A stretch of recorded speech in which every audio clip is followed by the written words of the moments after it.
Good morning বন্ধুরা, আমি শ্রাবন্তী। আমার ক্যাপচার অফ ফ্রেম ব্লগে তোমাদের অনেক অনেক স্বাগত। আশা করছি তোমরা সবাই ভালো আছো, সুস্থ আছো, আর আমিও ভালো আছি ভগবানের কৃপায়। আর আজ হচ্ছে রবিবার, 1 সেপ্টেম্বর, আর এখন ঘড়িতে বাজে প্রায় 8টার মতো। আর এখন থেকে তোমাদের সাথে নিয়ে আমার ব্লগটা স্টার্ট করছি। আশা করছি ভালো লাগবে। তো সকালবেলা সমস্ত বাসি কাজকর্ম সেরে বেশ কিছু জামা কাপড় কেচে দিয়েছি, আর এখন এসেছি ছাদে মেলতে। তো দেখতে পাচ্ছ টবগুলো কিন্তু যেরকমভাবে রাখা ছিল সেইভাবেই রাখা আছে, কারণ হচ্ছে ব্লিচিং পাউডার দিয়ে যেহেতু ছাদটা পরিষ্কার করেছে, তো সেহেতু একবার হচ্ছে সিমেন্টের পাতলা একটু ঘোলা মারবো বলে, তো সেই জন্য আর সাজিয়ে রাখিনি। তো এখন মাঝখানে থাক, তো ঘোলাটা মারা হয়ে গেলে আবার যে যার জায়গা মতো সরিয়ে দেব। ছাদে জামা কাপড় মেলে আসার পর পুজোটা আগে সেরে নিলাম। তো পুজোটা সারার পর দেখলাম কর্তামশাই আর মেয়ে দুজনেই ঘুম থেকে উঠে গেছে, ওদের কাউকেই ডাকতে হয়নি। তো সিঁদুরটা পরে নিলাম আর চুলটাও আঁচড়ে নিয়েছি। তো ওরা ব্রাশ করে নিয়েছে আর এখন বসে আছে চা খাওয়ার জন্য। তো মেয়ে তো চা খাবে না, ও চা খুব খায় না। আর এখন বলছে আমি কিছুই খাবো না। ওকে বললাম হরলিক্স করে দিই, তো আমাদের জন্য একটু চা করে নিচ্ছি। আর চাটা খাওয়া দাওয়া হয়ে গেলে তারপর ও কর্তামশাই যাবে বাজারে, আর মেয়েকে একটু পড়তে বসিয়ে দেবো, আর তারপরে ওই ঘরটা আমি গুছিয়ে নেব। আসলে সকালের দিকে টাইমটা মায়েদের, মানে যে কোনো বইয়েরই হাউসওয়াইফ, তাদের কিন্তু সকালবেলাটা খুব ব্যস্ততার মধ্যে কাটে। আর সেটা যদি রবিবার হয়, সেটা তো বলার অপেক্ষা রাখে না, তো আরও কাজ। তো চলো, চাটা আমার করা কমপ্লিট হয়ে গেছে, আর এখন চাটা খেয়ে নেব।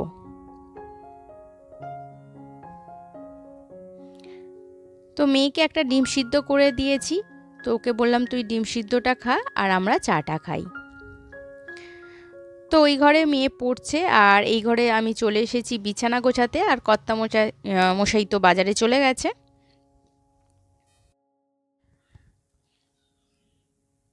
তো রবিবার, তো চিকেনের পাতলা ঝোল একেবারেই কেউ খেতে চায় না। তো আজ ফরমাইশ হয়েছে যে একটু রাইস আর তার সঙ্গে চিকেন রেজালা।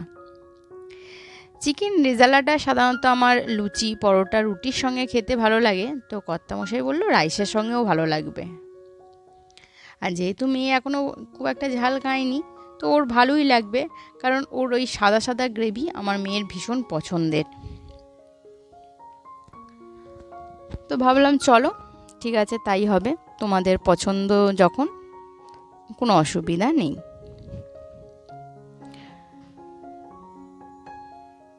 তো এখনও কর্তামশাই বাজার থেকে আসেনি, তো আমি এই ঘরটা গুছিয়ে নেওয়ার পর এবার যা সবজি লাগবে কিছু ঘরে আছে, কিছু কিনে আনবে, তো সেইগুলো কাটবো। তো এদিকে কর্তামশাই বাজার থেকে এনেছে কচুরি আর ডাল। তো টিফিন আমাকে তৈরি করতে লাগবে না। তো এখন গরম আছে বলে সবাইকে বেড়ে দিয়ে দিচ্ছি, আমারটাও নিয়ে নেব, আর তারপরে লাঞ্চের প্রিপারেশনে লাগবো।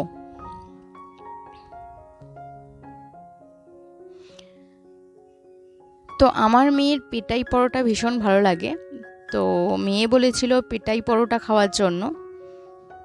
তো কর্তামশাই কচুরি নিয়ে হাজির হয়েছে।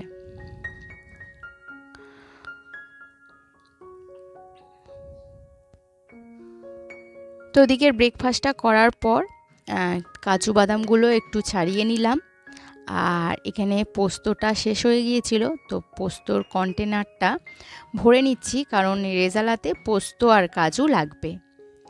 তো এখানে কিছুটা পোস্ত আমি রাইসের জন্য রাখবো, আর কিছুটা পোস্ত আর কিছুটা আমি কাজু আর পোস্ত জলে ভিজিয়ে দেব। একটু ভিজে থাকলে পেস্টটা করতে সুবিধা হবে।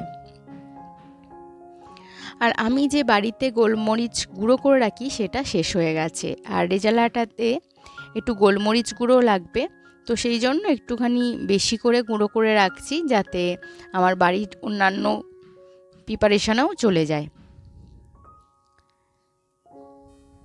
তো কর্তামশাই বাজার থেকে আজকে এনেছি ইলিশ মাছ আর চিকেন। ইলিশ মাছটা খুব একটা বড় নয়, ছোট, তো ও 2 পিসের মতো নিয়েছে। তো সেটাকে ভালো করে পরিষ্কার করে ধুয়ে আমি নুন আর হলুদ মাখিয়ে রাখলাম, এরপরে ফ্রিজে তুলে দেব। আর এখানে চিকেনটা ভালো করে পরিষ্কার করে নিয়ে একটু টক দই ভালো করে ফেটিয়ে নিলাম। টক দই, গোলমরিচ গুঁড়ো আর আদা রসুনের পেস্ট দিয়ে ভালো করে একটু ম্যারিনেট করে রাখবো। তো এখানে আমি কিছুটা আদা রসুনের পেস্ট মাখিয়ে রেখেছি আর কিছুটা যখন কষাবো তখন দেব।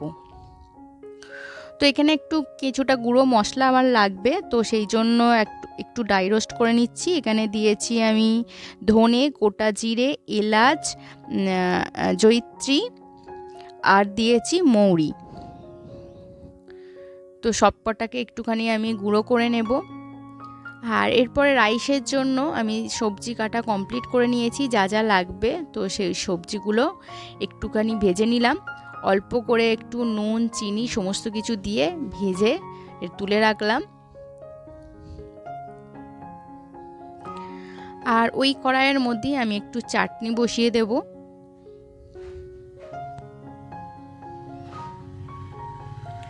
আর চাটনিটা করে নেওয়ার পর এবারে আমি এখানে রেজালাটা বসাবো। তো এখানে আমি কিছুটা ঘি আর কিছুটা সাদা তেল দিয়েছি, কেউ চাইলে বাটারও দিতে পারো। এখানে তেজপাতা, গোটা গোলমরিচ আর লবঙ্গ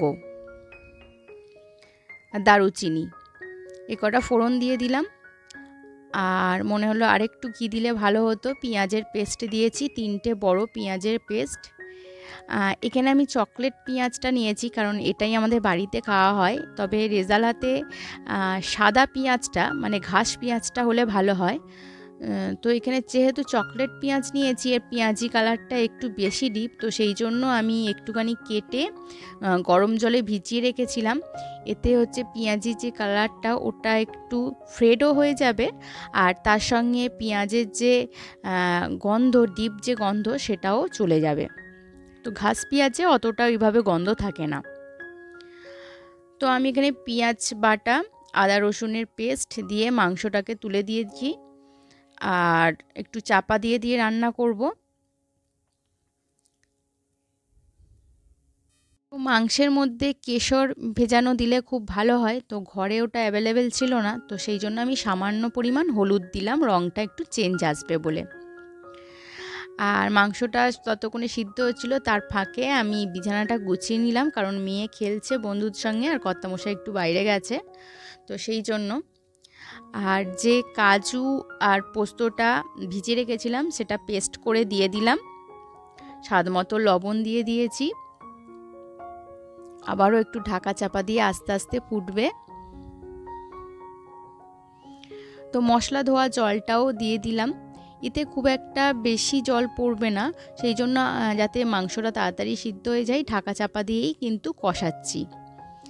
আর যে মশলাটা গুঁড়ো করে রেখেছিলাম সেটা একটু ছড়িয়ে দিলাম। ব্যাস, এখানে কিন্তু মাংস কিন্তু আমার কমপ্লিট হয়ে গেছে। আরও 4-5 মিনিট একদম লো ফ্লেমে বসানো থাক। দেখো এখানে আমার মাংসটা কিন্তু কমপ্লিট হয়ে গেছে। আর এদিকে ভাতের চালটা আমি আধ ঘন্টা ভিজিয়ে রেখেছিলাম, সেটা হাঁড়িতে দিয়ে দিলাম। তো সবজি তো ভেজে রেখেছি, ভাতটা হয়ে যাওয়ার পর ঘি, জায়ফল জয়িত্রী গুঁড়ো, সামান্য পরিমাণ চিনি দিয়ে ভালো করে মিক্স করে নিলাম। তো এরপরে মেয়েকে ফ্রেশ করিয়ে তো সবাই লাঞ্চে বসে গেছি, কারণ আমার মেয়ের খুব জোর খিদে পেয়ে গেছে আর কর্তামশাইয়েরও।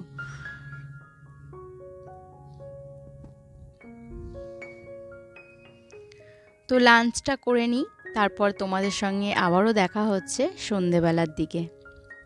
তো আজকের মেনু তো তোমাদের জানা, রাইস, এখানে একটু স্যালাড করে নিয়েছে, কর্তামশাই করেছে স্যালাডটা, তার সঙ্গে চাটনি আর চিকেন রেজালা।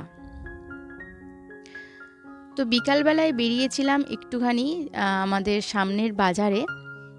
তো সেখান থেকে একটু মেলায় ঘুরে এসেছি। মেলায় যাওয়ার কোনো মানে ইচ্ছা ছিল না, আর তার জন্যই আমি ফোনটা নিয়ে যাইনি, কারণ ফোনে চার্জ ভীষণ কম ছিল।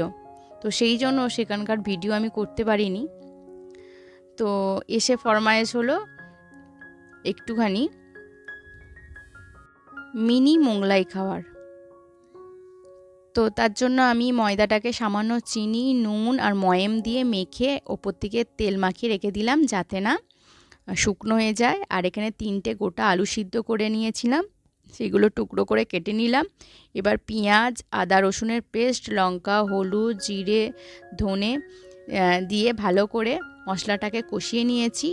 এর মধ্যে আমি টমেটো দেব না। এবারে স্বাদ মতো নুন দিয়ে দিলাম। এবারে যে আলুটাকে সিদ্ধ করে রেখেছি সেই মশলার সঙ্গে মিশিয়ে ভালো করে দিলাম। একটুখানি সামান্য জলও দেব, আর শেষে দেবো একটুখানি গরম মশলা। এটা কিন্তু মোগলাইয়ের সঙ্গে খুব ভালো যায়। আর শেষে একটু কসৌরি মেথিও দিয়ে দিলাম। এবারে মোগলাইয়ের জন্য পুরটা বানিয়ে নেব। তো আজকে আমি এখানে এগ মোগলাই করব। তো তার জন্য আমি এখানে পেঁয়াজ কুচি দিয়ে দিলাম, সামান্য কাঁচা লঙ্কা কুচি দিয়েছি, আদা রসুনের পেস্ট, এখানে আমি 3টে ডিম ভেঙে দিয়ে দিলাম, আর ওপর থেকে একটু লাল লঙ্কা কেটে দিয়ে দেবো, দেখতে বেশ ভালো লাগবে। স্বাদ মতো নুন, আর একটু ব্রেড ক্রাম্ব দিয়ে দেব, ধনিয়া পাতা দিয়ে দিলাম, আর এর ওপর থেকে একটু গরম মশলা ছড়িয়ে দিয়েছি, আর শেষে ব্রেড ক্রাম্বটা এর সঙ্গে মিশিয়ে দেব। এই মিনি মোগলাইটা খেতে কিন্তু দারুণ লাগে, তোমরা একবার বানিয়ে দেখতে পারো, ভীষণ সুন্দর খেতে হয়। তো এখানে দেখো পুরটা আমার বানানো হয়ে গেছে। এবারে লেচিগুলো আমি খুব একটা বড় করব না, যেরকম আমাদের বাড়িতে লুচি, রুটি, পরোটা লেচি হয়, সেই রকমই একটা লেচি আমি কেটে নিয়েছি। কেটে নিয়ে আমি ভালো করে বেলে নিয়েছি, মাঝখানটা পুর দিয়ে দিলাম, আর 4-5টা এবারে মুড়ে দেব।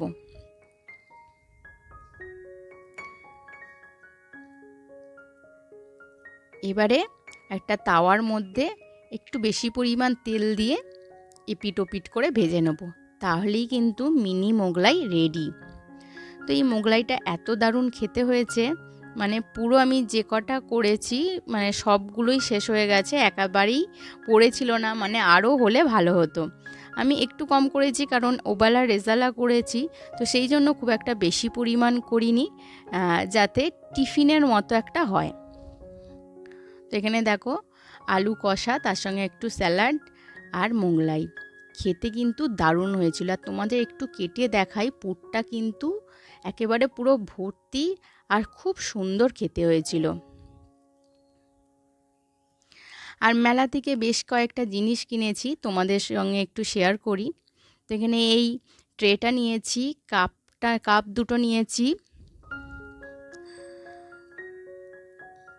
তো এই ট্রেটা আমার খুব পছন্দ হয়েছে, যেহেতু কাঁচের কাপ, তার সঙ্গে এই ট্রেটা বেশ ভালো লাগছিল। এখানে নিয়েছি একটা কৌটো ছোট, একটা ম্যাশার, একটা বাটি, তার সঙ্গে 2টো প্লেট আর মেয়ের পেন্সিল বক্স, আর একটা হাতাও নিয়েছি। আর পেন্সিল বক্স পাওয়া মাত্রই তো আমার মেয়ে তার মধ্যে পেন্সিল, রাবার, স্কেল সমস্ত কিছু ঢুকিয়ে নিয়েছে, মানে আমরা ছোটোবেলায় যেরকম করতাম। তো বন্ধুরা, আজকের ভিডিও এই পর্যন্ত রাখছি। যদি ভিডিওটি ভালো লেগে থাকে তাহলে অবশ্যই একটা লাইক কমেন্ট করে দিও। তো আজকের মতো টাটা।